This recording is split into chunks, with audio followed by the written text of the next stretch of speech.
out to unveil the big Annie Clement statue for everyone that marched in the parade.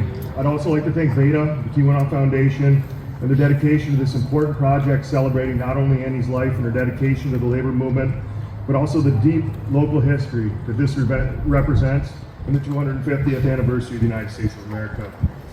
Thank you for giving me the microphone to speak. My name is Adam Sari, and I'm a union bricklayer by trade. I'm also the president of the Upper Peninsula Regional Labor Federation.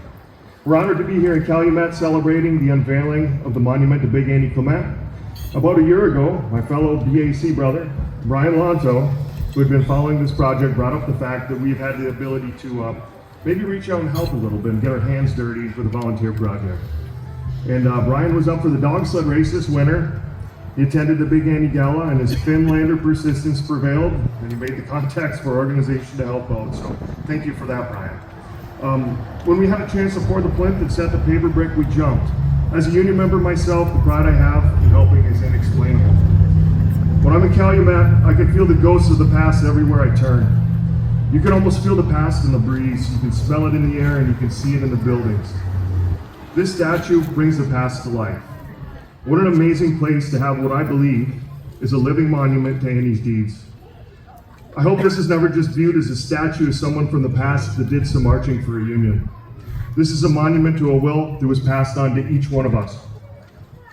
Annie's will, courage, strength, and upbringing galvanized a young lady to lead a community to a better future.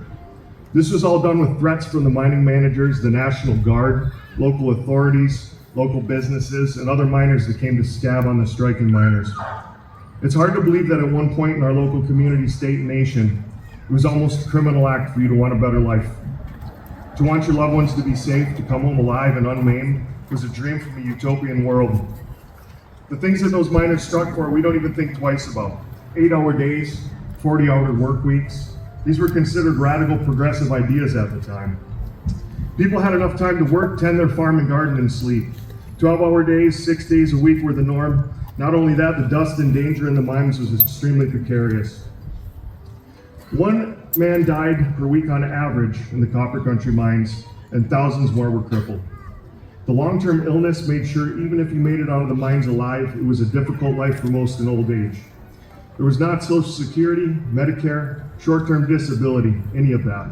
If your husband died, you went to the poor farm. If your parents died, you were an orphan. Because of Annie and many of the other labor agitators of the day, we now have labor standards. We don't have to be killed by the local gun thugs because we want to have enough money to support a family on a working wage. We don't have to worry about the National Guard shooting us because we want labor standards and a simple contract with our employer. Since 1913, with the sacrifice of Annie and many others, things have slowly changed. In 1935, the National Labor Relations Act went into law. This established a National Labor Board that decided cases for both labor and management. So there's no longer a reason for people to have bloody labor wars, because this act allows people and their employers to have a fair shake at the table while trying to get a contract. This law has all but assured that American citizens will never have to go through what Annie and her family went through trying to have a contract with their employer. In 1970, the OSHA law was set into law. This created a workplace safety standard that all employees now benefit from. In 1970, before OSHA, there was a workplace injury rate of 10.9%. In 1972, it reduced dramatically to 2.8%. This is major progress. In 1977, the Federal Mine Safety Act went into place, creating MSHA. This act has dramatically helped miners stay safe and created a strict set of standards that have changed the working conditions for all in mining for the better. We now have Social Security for people who are at retirement age. If they become crippled at work, they have a way to pay for themselves and support themselves. We also have Medicare, so that people who have reached retirement age receive medical coverage, along with people that are disabled. These are reasons that I say this is a living monument. It's because Annie won. In 1913, what seemed like a tough strike and possibly demoralizing to Annie and many others in the area was not the end of the road. Annie's struggle helped us all have living documents that have kept us safe, alive, and secure. The acts that have followed in the next 63 years after the 1913 strike created the workplace and living standards that we currently have.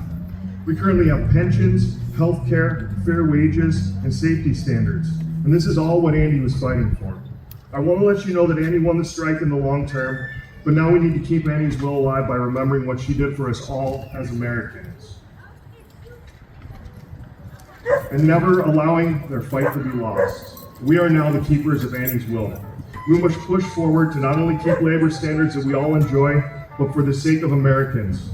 Annie cared about her community and the people of her community deeply.